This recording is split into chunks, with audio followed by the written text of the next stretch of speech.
Irmãos, bom dia, paz seja com todos nós. E nós estamos aqui nesta manhã com o propósito de apresentar esse trabalho, esse estudo para os irmãos que estão no grupo, para a nossa igreja, levando Deus a sério, com o objetivo de a gente estar mostrando o que está acontecendo nos dias atuais de hoje, que é os acontecimentos e os reflexos que tem atingido a nossa vida. E também com o propósito de quê? Da gente estar matando um pouco da saudade da Escola Bíblica Dominical, que é um trabalho de ensino, um trabalho de aprendizado para toda a igreja. E aqui eu trouxe o tema enfrentando e vencendo as adversidades. É você enfrentar e conseguir vencer as adversidades que estão acontecendo na nossa vida. Nós trouxemos aqui, eu trouxe aqui o texto áureo. O que significa o texto áureo? O texto áureo é o resumo de todo o texto, de todo o estudo que a gente vai estar falando. A gente trouxe esse versículo, João 12, 27, quando Jesus faz aquela oração e ele expressa ali naquele momento: agora a minha alma está perturbada. E que direi eu? Ele faz uma pergunta. Ele responde: Pai, salva-me desta hora, mas para isso vim a esta hora. O que Jesus fala aqui nesse momento? Que a sua alma está perturbada. Por que essa alma está perturbada? Porque ele sabia que ele ia passar por aquele momento, por aquele sofrimento, por morte de cruz. E a continuação, a explicação do nosso texto áureo aqui, a gente entende o seguinte, que a morte de Jesus, ela foi dolorosa, ela foi o quê? Ela foi uma morte muito cruel para aqueles dias que estavam acontecendo naquela época. E a gente sabe que Jesus, ele veio em carne, ele veio como homem, como nós. Então ele teria que passar por esse momento. Aqui diz, a crucificação era a pior forma de morrer que existia no tempo de Jesus, por ser lenta, dolorosa e humilhante. Mas mesmo sofrendo de forma terrível, Jesus se manteve fiel até o fim e não pecou. A palavra de Deus tinha que se cumprir, que teria que ser um homem que não pecasse. A oração no Getsemane foi vivido por Jesus antes de ser aprisionado. É citado como uma mescla inexprimível de tristeza, de espanto, de tédio e de fraqueza. Aí o texto explica para nós o quê? Esse momento de fraqueza, esse momento como homem, que ele iria passar pela cruz. Foi tal o grau de sofrimento moral que apresentou como manifestação somática física suor de sangue, que a dermatologia, a medicina chama de hematidrose. O que é? Suor de sangue que lhe cobriu todo o corpo e correu com grossas gotas até a terra. Lá em Lucas 22, 43, vai estar explicando esse momento que o Senhor Jesus passou. E por que eu coloquei esse texto que Jesus expressa da questão da alma? Porque o nosso objetivo nesta manhã é a gente estar explicando que nós, seres humanos, nós somos espírito, alma e corpo. É um bloco, espírito, alma e corpo. E aqui diz a explicação. A alma define quem é a pessoa. Salmos 103, versículo 1 diz: bendize, ó minha alma, ao Senhor, e tudo que há em mim, bendiga o seu santo nome.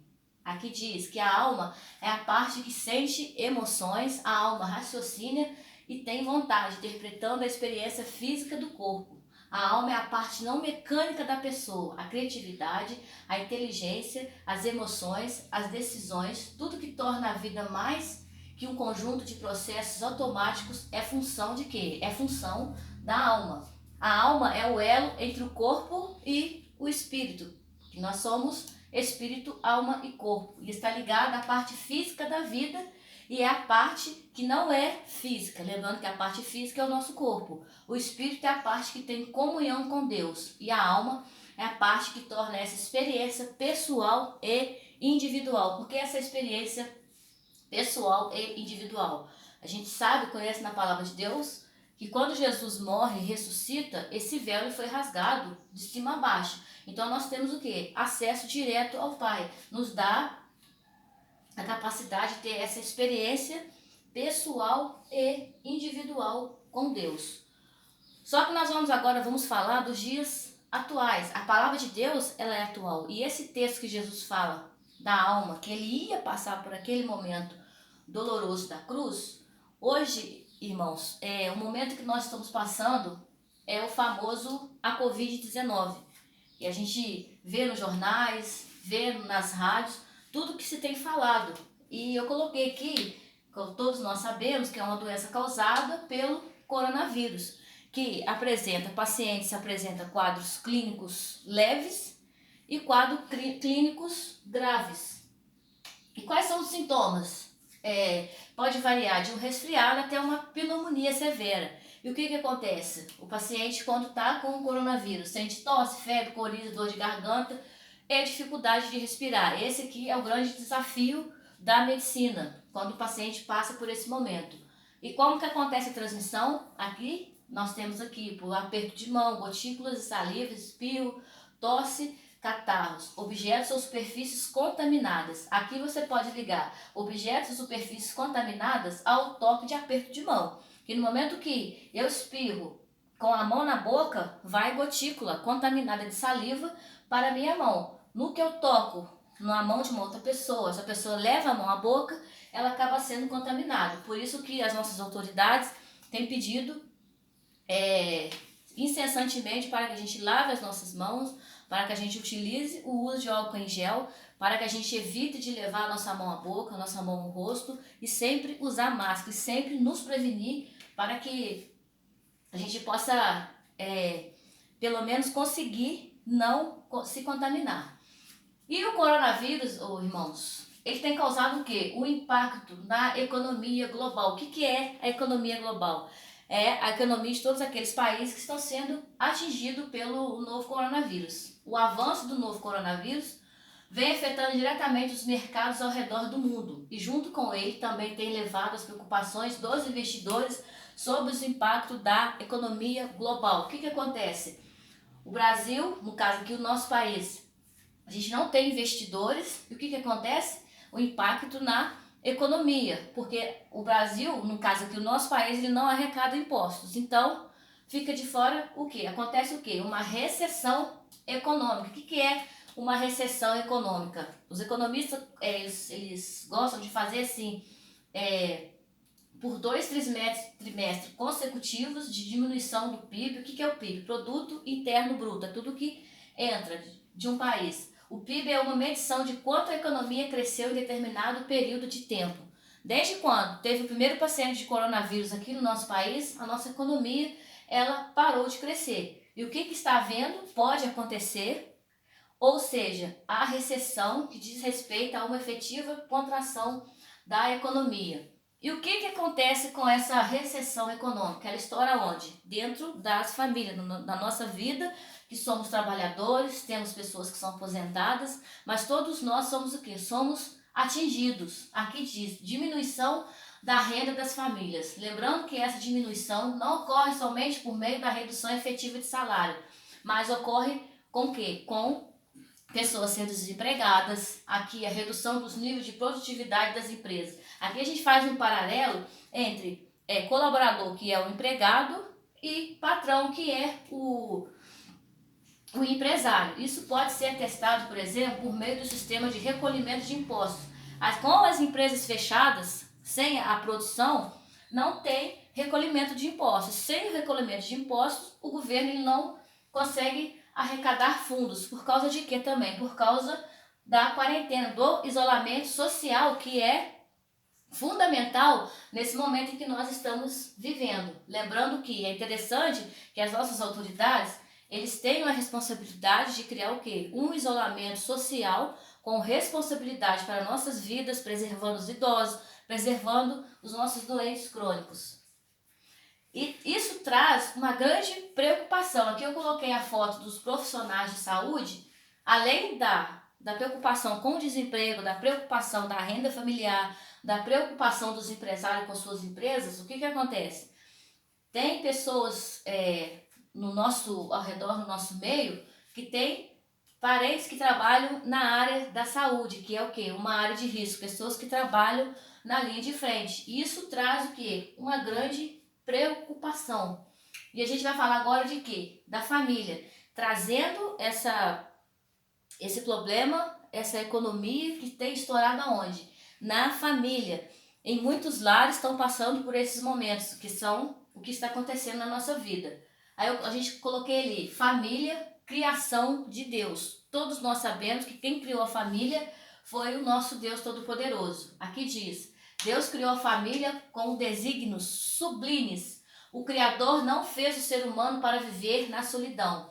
Quando acabou de formar o homem, o Senhor disse, não é bom que o homem esteja só, far-lhe-ei uma disjuntora que esteja como diante dele. Gênesis 2,18. Esse texto bíblico nos mostra o primeiro objetivo de Deus ao criar a família, homem e mulher. Fica evidente que a célula máter da sociedade foi criada a partir da necessidade humana de ter uma companhia. Então a gente está falando aqui de quê? Da instituição do casamento e da família. Lembrando também que família, irmãos, tem aqueles irmãos que moram, irmão de sangue, né? Grau parentesco de sangue, que moram juntos, também pode-se ser uma família. A família na atualidade, a família está inserida dentro de um contexto social, está inserida na sociedade e, portanto, sujeita a mudanças. Porém, os princípios divinos para as famílias são eternos e imutáveis. O que é eterno? A palavra de Deus. Tanto é que a palavra de Deus diz, Mateus 24:35, o céu e a terra passarão, mas as minhas palavras não hão de passar. A família e a criação de Deus é o que? Ela tem que estar fundada nos ensinamentos, na doutrina e na palavra de Deus. E nós vamos falar agora de alguns problemas que têm atormentado as famílias, devido ao quê? Devido ao que nós estamos vivendo, devido ao isolamento social, devido muitas famílias às vezes não têm o costume, não têm o hábito de o quê? De conviver tanto tempo assim juntos. E a gente vai estar falando de quê? Da ansiedade. Essa ansiedade é causada porque a pessoa pensa no desemprego, pensa nas contas para pagar, pensa no filho que está em casa, pensa no desemprego, tudo isso que acomete o ser humano, que nos sobrecarrega. Vamos falar de quê? Da ansiedade. A ansiedade é um alerta do corpo que nos ajuda em novos desafios, mas atrapalha quando se torna o quê? Quando se torna rotina, quando ela se torna fazer parte do nosso dia a dia. Você vai passar por uma prova, é normal você ter aquela ansiedade, mas não pode chegar ao extremo de te atrapalhar a fazer essa prova. Dessa forma, é possível que a ansiedade se torne um grande problema quando ocorre de forma frequente e rotineira. É um estado emocional, está ligado aonde? Na alma. Por isso que a gente começou lá o texto falando das adversidades, caracterizado por sentimentos de tensão, preocupação e pensamentos ruins. É o que tem trago para nossas vidas com essa doença que está aí nos atormentando. Sentimento de tensão, você não consegue relaxar, preocupação o tempo todo pensando e pensamentos ruins. Mas o que diz lá a palavra de Deus? Filipenses 4:6-7. Não andem ansiosos por coisa algumas, mas em tudo, pela oração e súplica. Você vê que o autor coloca aqui, pela oração e súplica. Você vê que a gente tem acesso direto ao Pai. E com ação de graças, apresente seus pedidos a Deus. E a paz de Deus, que excede todo o entendimento, guardará o coração e a mente de vocês em Cristo. É um versículo, é um texto muito glorioso, mas que muitas das vezes é difícil da pessoa colocar isso em prática devido à ansiedade, devido às suas preocupações. E a paz de Deus, o que é a paz de Deus? Essa paz que a gente tem em Cristo Jesus, que excede todo entendimento, guardará o coração e a mente de vocês. E aqui está os sintomas da ansiedade. O que pode trazer? São sintomas psicológicos, crise nervosa ou colapso nervoso, que a medicina chama. É o sinal de que algo está literalmente fora do controle. A pessoa não tem mais controle sobre aquele sentimento. E é preciso estar atento, tanto às causas quanto às consequências deste mal. Problemas de concentração, é o TDAH, que é o transtorno do déficit de atenção com hiperatividade.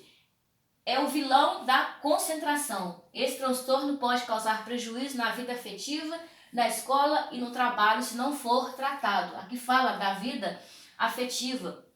Às vezes a família está discutindo um determinado assunto e a preocupação é tanta dessa pessoa que ela não consegue se concentrar naquele determinado assunto que está sendo tratado. E isso é prejudicial à sua saúde. Também use os sintomas da ansiedade, medo constante que pode virar o quê? Pavor, que se transforma em síndrome do pânico. Todos nós recordamos momentos em que sentimos medo. O medo, ele é normal, em que queremos escapar de uma situação ou que não conseguimos agir com naturalidade. Mas a partir do momento que ele se torna constante em nossa vida, aí já é um processo de pânico e se transforma em síndrome do pânico. Mas o problema surge quando este medo persiste em não nos deixar, quando não diz respeito apenas a uma situação, mas a vários contextos do nosso dia a dia e nos está a impedir de fazer coisas que queremos. Aí vem a síndrome do pânico, que é um tipo de transtorno de ansiedade no qual ocorre crise inesperada de desespero e medo intenso e que algo ruim aconteça. Isso mesmo que não haja motivo algum para isso ou sinais de perigo iminente. E está falando também de que um dos sintomas, descontrole sobre o pensamento. O pensamento é aquilo que é trazido à existência através da atividade intelectual. Está falando de quê? Está falando de mente. Por isso que a gente fala que nós somos espírito, alma e corpo. Por esse motivo, pode-se dizer que o pensamento é um produto da mente, que pode surgir mediante atividades racionais do intelecto, quer dizer, da sua imaginação, ou por abstrações da imaginação. E a palavra de Deus diz: quanto ao mais, irmãos, tudo que é verdadeiro, tudo que é honesto, tudo que é justo, tudo que é puro, tudo que é amável, tudo que é de boa fama, se há alguma virtude e se há algum louvor, nisso pensai. Aqui, o autor do texto mostra para nós o quê? Para a gente aprender a desviar os nossos pensamentos, para a gente controlar as nossas ansiedades, os nossos pensamentos, ligado aonde? Diretamente na palavra de Deus, no ensinamento, na doutrina da palavra de Deus, que é a nossa base. Está falando de quê? Quando fala da mente, o que diz? Que é o estado da consciência ou subconsciência, que possibilita a expressão da natureza. Mente é um conceito bastante utilizado para descrever as funções superiores do cérebro humano relacionadas à cognição e comportamento. A gente vê que o texto da palavra de Deus ele é muito atual quando ele se refere aos nossos pensamentos e à nossa mente. E juntamente com a ansiedade, a pessoa fica preocupada, pensando no que vai fazer. O que vem? Os transtornos do sono. Não consegue dormir. Tem uma noite de sono totalmente fora do que se deve acontecer. E aqui o salmista diz, no Salmos 4:8, em paz também me deitarei e dormirei, porque só tu, Senhor, me fazes habitar em segurança. O salmista mostra para nós aqui o que? Total confiança em Deus. Eu sei que às vezes é difícil a gente falar da questão de confiança, mas isso exige de nós o que?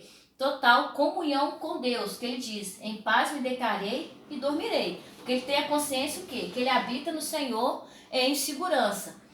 E aqui diz, o relacionamento do salmista com Deus é tão intenso e sincero que ele desfruta de tremenda paz. O que é a insônia? É um sofrimento que muitas das vezes a gente não consegue identificar. Vamos falar um pouco aqui do nosso corpo, como que a gente entende como que funciona essa questão do sono. O nosso corpo é o quê? É um relógio biológico. É um mecanismo regido pela sequência das horas do dia. Por isso que a gente tem hora para tomar café, a gente tem vontade de almoçar, a gente tem vontade de, aqui diz, né? Esvaziar a bexiga, o intestino, também produzir hormônios como o cortisol, diretamente envolvido na resposta do estresse. Quando a gente tem uma noite de sono de acordo, como que diz que a gente precisa ter uma noite de sono tranquila, a gente libera esse hormônio do cortisol, que é o quê? Que está envolvido na resposta do estresse. E também, o que diz aqui? A melatonina faz com que tenhamos sono à noite mais disposição pela manhã. E o que acontece com a melatonina? É o hormônio do sono. Quando a gente dorme, o nosso corpo libera o quê? libera hormônios dentro de nós para que o nosso sistema imunológico ele possa trabalhar durante a noite. Quando a gente não se tem uma noite de sono tranquila, isso não acontece. E aqui a gente colocou aqui um pedacinho das fases do sono, que tem a primeira fase, a segunda fase, a terceira fase e o sono REM. A primeira fase abrange 5% da noite, que é a transição entre a vigília do sono. O seu corpo reconhece que escureceu e logo você sente sono após as suas atividades do dia a dia. E a fase 2, que abrange 45% da noite, que aí o que acontece? Diminui seus ritmos cardíacos e respiratórios. Ali você começa a relaxar. A fase 3 abrange 30% da noite. O corpo funciona mais lentamente. E a fase REM, né, que é a fase 4, que abrange 20%, que é o sono profundo, a fase REM. Aqui a gente tem as fases 1, 2, 3 e 4, que se chama fase NO-REM e o sono REM, que é a fase 5. A gente precisa passar por esses estágios, mas devido à ansiedade e à preocupação, a gente sequer chega aqui na fase 2. De tanto que a gente pensa no que vai fazer no dia seguinte, no que eu vou fazer, as contas estão aí, eu estou assistindo foto da igreja, eu estou assistindo foto dos irmãos, mas o que o salmista falou lá para nós? Em paz me deitarei, em paz dormirei. Por quê? Porque o Senhor, Ele está comigo. O que a palavra de Deus nos diz? Para a gente descansar em Deus, porque nós somos igreja e nós conhecemos a Deus e a gente sabe de onde que vem o nosso refúgio. E coisas que nos faz perder o sono é a angústia e também o estresse. O que é o estresse? É o sintoma que muda o nosso estado de forma indescritível. Ele pode ser caracterizado por sensações de irritação. A pessoa que não dorme bem, ela fica mal-humorada, preocupada, frustrada, nervosa. E isso tudo estoura onde? Dentro da família. E a angústia, que é uma sensação psicológica, que se caracteriza pelo sufocamento, pelo peito apertado, aí gera ansiedade, insegurança, falta de humor e com ressentimentos aliado a alguma dor. E aqui diz a nossa capacidade mental, da questão do sono e da questão da ansiedade. A gente tem aqui o desenho de um cérebro que mostra para nós o quê? As áreas do nosso cérebro. Aqui fica a área visual, nessa parte verde aqui a área de interpretação escrita. Isso tudo aqui, essa capacidade mental, ela tem que estar atrelada ao quê? A uma vida saudável, a uma vida de sono saudável, de alimentação saudável. Por quê? Para que essa capacidade mental, ela venha fazer parte da sua vida de forma certa. Aqui diz movimento da escrita no seu paladar, atividade psíquica, linguagem articulada, olfato, fala de audição. Cada aqui parte é responsável por essas características. E aqui está os sintomas físicos da ansiedade, relacionados ao quê? Relacionadas ao seu corpo, que dá dor no peito, aumento do suor, sensação de tremor, você não consegue falar em público, boca seca, náusea, tensão muscular, dor de garganta, dor de barriga ou diarreia. Você vê que são problemas sérios que têm afetado a nossa família brasileira, que tem atormentado. E o que a palavra de Deus diz? Para a gente buscar em primeiro lugar o reino de Deus, a sua justiça, e todas as demais coisas vos serão acrescentadas. O que é isso, irmãos? Colocar a palavra de Deus em prática na nossa vida, também pode-se buscar uma ajuda pastoral do seu pastor, para que ele também é um homem de Deus, um homem capacitado por Deus para estar nos ajudando. Aqui nós colocamos 3 blocos. Em primeiro lugar, o reino de Deus, a sua família, igreja, comunhão com Deus, leitura bíblica e oração. Isso aqui pode ser colocado em prática nesses dias que a gente está vivendo o isolamento social. E a sua justiça. Deus é a sua justiça na sua área do trabalho, da saúde, no relacionamento, tudo aquilo que é correto. E as demais coisas, necessidades pessoais, moradia, alimentação. Está falando de quê? As 3 coisas abrangem o quê? Abrange a sua vida pessoal, a sua vida espiritual e a sua vida financeira. A gente entende o quê? Que a palavra de Deus, ela tem resposta para tudo na nossa vida. E aqui, para a gente estar concluindo, diz aqui o texto: enquanto estivermos neste mundo, enfrentaremos diversas situações difíceis.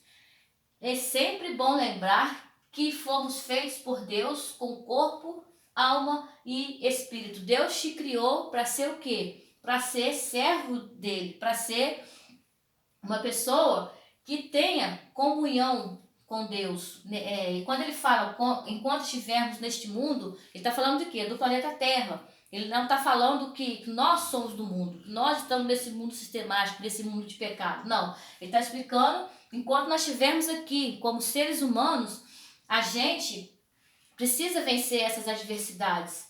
Aqui diz, há momentos que precisamos recorrer também ao tratamento com um profissional de saúde. Não é desprezável a gente, às vezes, recorrer a um profissional de saúde, a um médico que está capacitado também para te ajudar. Mas sempre poderemos contar com o socorro do Senhor e também com o socorro da igreja. Aqui eu quero agradecer a Deus e agradecer a sua atenção e espero que essa aula, que esse estudo tenha te ajudado e tenha esclarecido um pouco mais a respeito dos dias de hoje que estão acontecendo. Todos fiquem na paz e bom dia.